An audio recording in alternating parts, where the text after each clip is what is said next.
Hi friends, welcome back to Legend Gaming. இன்றைக்கி நம்ம என்ன பார்க்க போகிறோன்னா, ஜிசிடி எப்படி கொஞ்ச நாள்லேயே எப்படி நிறைய கொண்டு வரது பற்றி தான் பார்க்க போகிறோம். ஜிசிடினா வேறு ஒன்றும் இல்லை ஃப்ரெண்ட்ஸ். அதாவது இந்த கேமில் இருக்க கோல்டு காயின், அது காசு மாதிரி எப்படி ஏர்ன் பண்ண ஃபாஸ்டஸ்ட்டு வே தான் நம்ம பார்க்க போகிறோம். மொத்தமாக நான் இதில் 5 மெத்தட் சொல்லியிருக்கேன். இல்லை ஃபஸ்ட்டு டைப் வந்து இதுதான் ஃப்ரெண்ட்ஸ். இதில் பார்த்தீங்கன்னா வுட்டு, ஃபுட்டு, இந்த மாதிரி நிறைய விஷயம் வரும். இது எப்படி இந்த மெத்தட் நீங்கள் பயன்படுத்தினீங்கன்னா நீங்கள் கொஞ்சம் கொஞ்சமாக தான் கோல்டு காயின் கலெக்ட் பண்ணுற மாதிரி இருக்கும். 1-2 தான் கலெக்ட் பண்ணுற மாதிரி இருக்கும். நான் நிறையா 5 மெத்தடை நான் சொல்லியிருக்கேன் உங்களுக்கு எப்படி தெளிவாக. நீங்கள் அது வேணால் பார்க்கலாம். இப்போ வந்து ரீசெண்ட் அப்டேட்டில் பார்த்தீங்கன்னா ஒரு கோல்டு கலரில் எஃப் மாதிரி ஒரு டோக்கன் மாதிரி இருக்கும் ஃப்ரெண்ட்ஸ். அது வந்து நான் உங்களுக்கு இப்போ வீடியோவில் காட்டுவேன். இப்போ நியூவாக அந்த ஆர்மருக்கு பார்த்தீங்கன்னா ஒரு கோல்டு கலர் எஃப் டோக்கன் மாதிரி ஒன்று தேவைப்படும். அதுக்கப்புறமா 2 ப்ளூ பிரிண்ட் தேவைப்படும். இந்த 2 ப்ளூ பிரிண்ட்டு அந்த எஃப் டோக்கன் மட்டும் உங்களுக்கு கச்சா நீங்கள் நிறைய கோல்டு காயின் விற்றுடுங்க ஃப்ரெண்ட்ஸ்.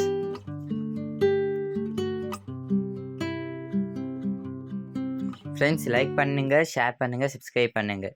ஃபஸ்ட்டு மெத்தடில் நான் அவ்வளோவா சொல்லியிருக்க மாட்டேன்.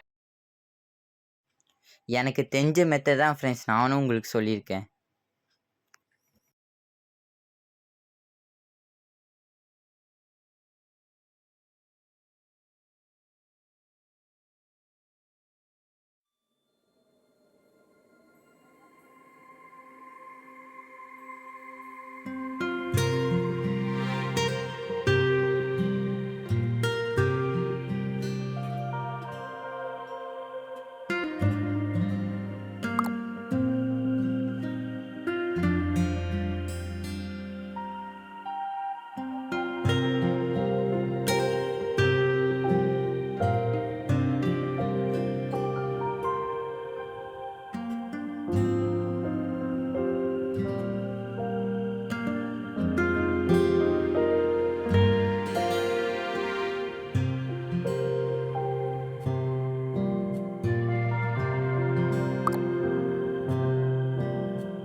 ஃப்ரெண்ட்ஸ், இது டாப் 2 இதில் வந்து pet feed, pet, boss core, boss taming core பற்றி தான் பார்க்க போகிறோம்.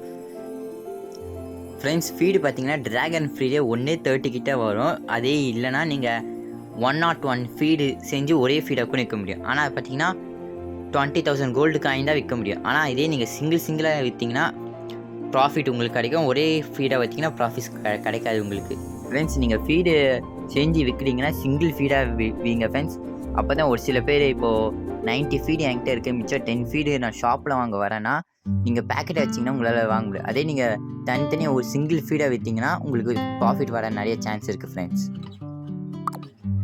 பெட்லேயே 3 விதமான கேட்டகரி இருக்குது ஃப்ரெண்ட்ஸ். நார்மல் பெட்னா நீங்கள் மேப்பில் பார்த்தீங்கன்னா உங்களால் பார்க்க முடியும். அதே நீங்கள் பாஸ் பெட்டிங்கன்னா பாஸை கில் பண்ணி அது ஒரு ட்ரெஷர் பாக்ஸ் மாதிரி கொடுக்கும். அது வெளியே உங்களால் டேம் பண்ணி எடுக்க முடியும் பாஸ் பெட்டை. இல்லைனா பாஸ் ஃபீடு இருக்குது, ட்ராகன் அந்த மாதிரி. இன்னொன்று பார்த்தீங்கன்னா மெர்ஜிங் பெட், அதாவது இன்னொரு பெட்டோட மெர்ஜ் பண்ண தான் ஃப்ரெண்ட்ஸ் மெர்ஜிங் பெட். உங்களுக்கு ப்ராஃபிட் வேணால் நிச்சயமாக நான் சொல்கிறேன், நீங்கள் வந்து பெட்டை நீங்கள் சூஸ் பண்ணலாம் ஃப்ரெண்ட்ஸ். ஆனால் பாஸ் பெட்டை நீங்கள் டேம் பண்ணி விற்றீங்கன்னா நிறையா கோல்டு காயின்ஸ் கிட்ட போகும். மோஸ்ட்லி நீங்கள் 3000 கோல்டு காயின் மேலே விற்க பாருங்கள் பாஸ் பெட்டெல்லாம். ட்ராகன் டைப் மட்டும்தான் ஃப்ரெண்ட்ஸ் 3000 கோல்டு காயின் மேலே போகும். நார்மல் சின்ன பாஸஸ்லாம் வந்து கம்மி 100 கோல்டு காயின் அந்த மாதிரி ஃப்ரெண்ட்ஸ் தான் ஃப்ரெண்ட்ஸ் போகும். என்னை பொறுத்த வரைக்கும் கேட்டிங்கன்னா பெட்டில் பாஸ் பெட்டு தான் ஃப்ரெண்ட்ஸ் அதிகமான ரேட் போகும். மெர்ஜிங் பெட்டில் கூட போகும் ஃப்ரெண்ட்ஸ். ஆனால் அதுக்கு வந்து ஒரு ஆட்ரிபியூட் மாதிரி கீழே காமிக்கும். அது வந்து 6 இருந்தால் நீங்கள் எவ்வளோ கோல்டு காயின் வேணால் உங்களால் விற்க முடியும். ஆனால் அது 6 இல்லாமல் 1, 2, 3 அந்த மாதிரி ஃப்ரெண்ட்ஸ்க்குன்னு இருக்குது. அந்த மாதிரி நீங்கள் பெட்டு விற்றீங்கன்னா உங்களுக்கு நஷ்டம் தான் ஃப்ரெண்ட்ஸ் ஏற்படும். ஃப்ரெண்ட்ஸ் அதனால தான் நான் சொல்கிறேன், ஒன்று பாஸ் பெட்டு டேம் பண்ணி வீங்க, இல்லைனா மித்திக்கல் பெட்டு டேம் பண்ணி விற்றுருங்க. மித்திக்கல் பெட்னா குறிப்பிட்ட இடத்துக்கு மட்டும்தான் ஸ்பான் ஆகும். ஒரு 10 நிமிஷம் இல்லை 1 மணி நேரம் மட்டும்தான் அங்கே ஃப்ரெண்ட்ஸ் அங்கே ஸ்பான் ஆகியிருக்கும். டக்குன்னு மறைஞ்சிடும். நீங்கள் கோல்டு காயின் சீக்கிரமாக இருக்கிற ஒரே வழி நீங்கள் பாஸ் பெட்டை டேம் பண்ணி விற்றா மட்டும்தான் உங்களுக்கு டக்குன்னு உங்களுக்கு கோல்டு காயின்ஸ் கிடைக்கும். ஆனால் பாஸ் பெட் வந்து சோலோவாக ஃப்ரெண்ட்ஸ் அடிக்க முடியாது. அதுக்கு ஒரு டீம் தேவைப்படும். எப்படி இருந்தாலும் நீங்கள் டீம் வச்சுருப்பீங்க, அந்த டீமை கூட்டிகிட்டு போய் அடித்து டீம் பண்ணுங்கள். இல்லைனா நீங்கள் ஃபீடாக கூட செஞ்சு விற்க முடியும். என்ன ஃப்ரெண்ட்ஸ் அது கொஞ்சம் லேட் ஆகும். ஃப்ரெண்ட்ஸ் என்னோடய ஒயிட் டைகர் பார்த்திங்கன்னா இந்த மாதிரி ஃபுல்லாக க்ரீன் கலரில் இருந்துச்சுன்னா ஃப்ரெண்ட்ஸ் இது வந்து அதிக ரேட்டுக்கு போக வாய்ப்பு நிறைய சான்ஸ் இருக்குது. ப்ராஃபிட் கூட அதிகமாக அடிக்கலாம். ஸ்டெப் 2 இதோட முடிஞ்சிச்சு ஃப்ரெண்ட்ஸ். இது ஸ்டெப் நம்பர் 3. இல்லை நம்ம என்ன பார்க்க போகிறோம்னா ப்ளூ பிரிண்ட்ஸோ பார்க்க போகிறோம், ஆர்மர்ஸ் அண்ட் வெப்பன்ஸ் பார்க்க போகிறோம். ஃபஸ்ட் நம்ம வெப்பன்ஸை எடுத்துக்கிட்டோன்னா இதுக்கு ரிசோர்ஸஸ் மீடியமாக தேவைப்படும். அதே நேரத்தில் ப்ளூ பிரிண்ட்ஸ் தேவைப்படும். ஹை லெவல் வெப்பனுக்கு ஹை லெவல் ப்ளூ பிரிண்ட்ஸ் தேவைப்படும். ஃப்ரெண்ட்ஸ் நீங்கள் வெப்பனாக செஞ்சு விற்றீங்கன்னா ஒரு 200 இல்லை 150 கோல்டு காயின் கிட்ட மட்டும்தான் உங்களால் விற்க முடியும். ஆர்மராக இருந்தாலும் சரி, இல்லை வெப்பன்ஸாக இருந்தாலும் சரி. நீங்கள் வெப்பனாக விற்றீங்கன்னா உங்களுக்கு நீங்கள் நிறைய வெப்பனுக்கான ரிசோர்ஸஸ் நிறைய தேவைப்படும். அதே மாதிரி நிறைய பொருட்களும் தேவைப்படும். அதனால் நான் இந்த வழி உங்களுக்கு சஜஸ்ட் பண்ண மாட்டேன். நான் உங்களுக்கு காட்டுறேன். ஷாப்பில் போயிட்டு இப்போ ஒரு ஸ்வாட் எடுத்தீங்க, ஹை லெவல் ஸ்வாட் எடுத்திங்கன்னா 150 கோல்டு காயின். இதே நீங்கள் அப்டேட்டான போ எடுத்திங்கன்னா 160 கோல்டு காயின். ஆனால் நீங்கள் 160 கோல்டு காயின் கீழே கம்மியாக தான் விற்கணும். 150 அந்த மாதிரி தான் நீங்கள் உங்களால் விற்க முடியும். அதனால் நான் வெப்பன்ஸை சஜஸ்ட் பண்ண மாட்டேன். உங்களுக்கு கோல்டு காயின் வேணும்னா இது மீடியம் லெவல் வெப்பன்ஸ் மட்டும்தான். இதே நீங்கள் ஹை லெவல் வெப்பன்ஸ் எடுத்திங்கன்னா நீங்கள் அசால்ட்டாகவே 1000 கோல்டு காயின் 2000 கோல்டு காயின்க்குன்னு எடுக்க முடியும். உங்கள்கிட்ட நிறைய ப்ளூ பிரிண்ட்ஸ் தான் மட்டும் நீங்கள் வெப்பன்ஸை சூஸ் பண்ணுங்க கோல்டு காயின் தேவைன்னா. ஆனால் என்னை பொறுத்த வரைக்கும் நான் இது உங்களுக்கு சஜஸ்ட் பண்ண மாட்டேன். வெப்பன்ஸும் சரி, ஆர்மர்ஸும் சரி. நீங்கள் வேணால் ப்ளூ பிரிண்ட்ஸ் வேணால் விற்க பாருங்க. ஆனால் ப்ளூ பிரிண்ட்ஸ் விற்றா லாபம் நிறைய வரும். நான் உங்களுக்கு இப்போ காட்ட பாருங்கள் ஷாப்பில் ஒரு ப்ளூ பிரிண்ட்ஸோட ரேட் எவ்வளோன்னு.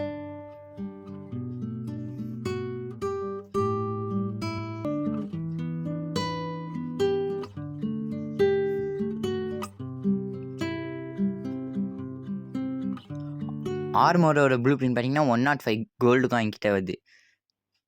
ஆனால் அதே நீங்கள் வெப்பன்ஸ் கிட்ட நீங்கள் எடுத்தீங்கன்னா என்னை பொறுத்த வரைக்கும் நான் வெப்பன்ஸில் ப்ளூ பிரிண்ட்ஸ் மட்டும் விற்க ட்ரை பண்ணுங்கள். ஆனால் நீங்கள் செஞ்சு விற்றீங்கன்னா ப்ராஃபிட் உங்களுக்கு கிடைக்காது, நஷ்டம் தான் உங்களுக்கு ஏற்படும். ஆனால் நீங்கள் அதே ப்ளூ பிரிண்ட்ஸாக விற்றீங்கன்னா ப்ராஃபிட் உங்களுக்கு தான். ஒரு போ பார்த்தீங்கன்னா 310 கோல்டு காயின் கிட்ட வருது. ப்ளூ பிரிண்ட்ஸ் மட்டும்தான் அதிக ரேட்டு போக நான் எப்போவே உங்ககிட்ட நான் சொல்லிடுறேன். நீங்கள் ப்ளூ பிரிண்ட்ஸ் மட்டும் விற்க ட்ரை பண்ணுங்கள். ஸ்டெப் நம்பர் 3 அவ்வளோதான். இது ஸ்டெப் நம்பர் 4. இதில் வந்து கார், பைக், அதுக்கம்மா கப்பலை செஞ்சு விற்க முடியும் ஃப்ரெண்ட்ஸ். இதை நீங்கள் செஞ்சு விற்றா உங்களுக்கு ஃபுல்லாக நீங்கள் செஞ்சு விற்றா உங்களுக்கு லாபம் கிடையாது. நீங்கள் இதுக்கு பதில் நீங்கள் அதுக்கான ஸ்டீரிங் வீல், டயர், இன்ஜின் அந்த மாதிரி நீங்கள் செஞ்சு விற்றா உங்களுக்கு இல்லை ப்ராஃபிட் கிடைக்கும். ஆனால் ஃபுல்லாக செஞ்சு விற்றா நீங்கள் 200 கோல்டு காயின் இல்லை 300 கோல்டு காயின் கிட்ட தான் கைஸ் விற்க முடியும். ஆனால் இந்த மாதிரி வீல் 4 விற்றாலே நீங்கள் ஒரு வீல் நீங்கள் 25 கோல்டு காயினுக்கு 4 வீலே உங்களுக்கு 100 கோல்டு காயின் கிட்ட வந்தது. இது வந்து மான்ஸ்டர் ட்ரக்கோட வீலை நான் சொல்கிறேன். நீங்கள் அது மற்ற வீல்ஸ் நீங்கள் சின்ன வீல்ஸ்க்குலாம் நீங்கள் 10 கோல்டு காயின் இல்லை 15 கோல்டு காயின்க்குன்னு நீங்கள் விற்க முடியும். அதே மாதிரி பேட்டில் ஆர்மருக்குன்னு இருக்குது. அது நீங்கள் இந்த மாதிரி பேட்டில் ஆர்மர் எல்லா பிளேயர்ஸும் வச்சுருக்க நிறைய வாய்ப்பு இல்லை. அதனால் நீங்கள் முன்னாடியே செஞ்சு நீங்கள் விற்றுட்டே இருந்தீங்கன்னா உங்களுக்கு ப்ராஃபிட் வர வாய்ப்பு இருக்குது. ஏன்னா இது நாக் ஆகிற ஸ்டேஜ் இருந்தாலும் உங்களுக்கு ஹெல்ப்ஃபுல்லாக இருக்கும். பிவிபிக்கு இது பெஸ்ட்டு ஆர்மர். ஆனால் தான் நான் ஃப்ரெண்ட்ஸ் சொல்கிறேன், நீங்கள் அதிகமாக கோல்டு காயின் விற்க ட்ரை பண்ணுங்கள். ஸ்டெப் 4 இதோட முடிஞ்சது. ஸ்டெப் 5 ஃப்ரெண்ட்ஸ் மெத்தட் நம்பர் 5 பார்த்தீங்கன்னா ட்ரெஸ்ஸு தான் ஃப்ரெண்ட்ஸ். ஒரு ட்ரெஸ்ஸுக்கும் நீங்கள் ஒவ்வொரு ஏற்ற மாதிரி வைங்க. கம்மியான ரிசோர்ஸ்க்கு நீங்கள் கம்மியான கோல்டு காயின் வைங்க. சப்போஸ் அதிகமாக உங்கள் ரிசோர்ஸ் எடுத்ததுன்னா நீங்கள் 100-200 கோல்டு காயின் கிட்ட கூட வைக்கலாம். ட்ரெஸ்ஸு போட்டிங்கன்னா நீங்கள் டக்குன்னு யாராச்சும் வாங்கிடுவாங்க ஃப்ரெண்ட்ஸ். ஏன்னா நிறைய பேர்கிட்ட ட்ரெஸ்ஸு செய்ய மாட்டாங்க. ஏன்னா அவங்கக்கிட்ட அவ்வளோ ரிசோர்ஸ் இருக்காது. ஃப்ரெண்ட்ஸ் நல்லா ஞாபகம் வச்சுக்கோங்க, நீங்கள் ட்ரெஸ்ஸு செஞ்சு விற்றீங்கன்னா 2 இல்லை 3 நாள் ஆகும் விற்கிறதுக்கு. நான் பேர் சொல்லிடுறேன். ஷாப்பில் பார்த்தீங்கன்னா ட்ரெஸ்ஸு மட்டும் இங்கே இருக்கவே இருக்காது. நீங்கள் எப்போ போய் பார்த்தாலும் நீங்கள் ட்ரெஸ்ஸு செஞ்சு விற்றீங்கன்னா டக்குன்னு வாங்கிடுவாங்க. அதனால தான் ஃப்ரெண்ட்ஸ் சொல்கிறேன், நீங்கள் ட்ரெஸ்ஸு செஞ்சு விற்றீங்கன்னா உங்களுக்கு கோல்டு காயின் நிறைய கிடைக்க நிறைய சான்ஸ் இருக்குது.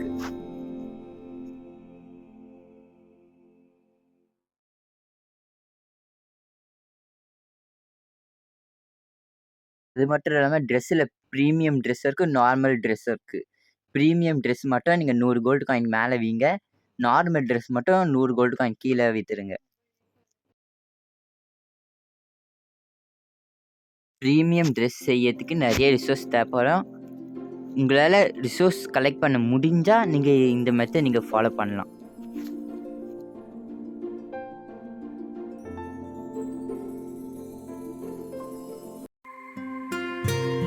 ஃப்ரெண்ட்ஸ் எனக்கு தெரிஞ்ச எல்லா மெத்தட் நான் உங்களுக்கு சொல்லி கொடுத்துட்டேன். புரியலன்னா கீழே கமெண்ட் பண்ணுங்கள். நான் இன்னும் இந்த கிளியராக உங்களுக்கு எக்ஸ்பிளைன் பண்ணி போடுறேன். அந்த எஃப் டோக்கன் மாதிரி நான் சொன்னேன்ல ஃப்ரெண்ட்ஸ், அது நான் 45 கோல்டு காயின் போட்டோன்னே எனக்கு விற்றுருச்சு. உங்களுக்கு சப்போஸ் கிடச்சா நீங்கள் 50 கோல்டு காயின் மேலே விற்க ட்ரை பண்ணுங்கள்.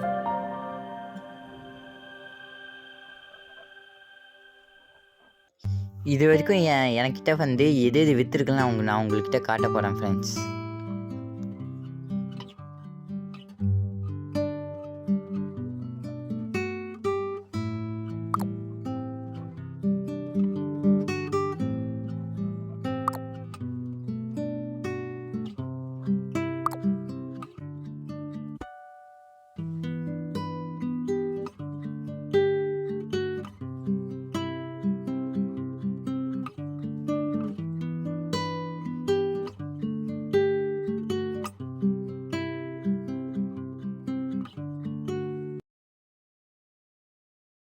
ஃப்ரெண்ட்ஸ் லைக் பண்ணுங்கள், ஷேர் பண்ணுங்கள், சப்ஸ்கிரைப் பண்ணுங்கள். வேறு என்ன போகணுன்னு கீழே கமெண்ட் பண்ணுங்கள். தேங்க்ஸ் ஃபார் வாட்சிங்.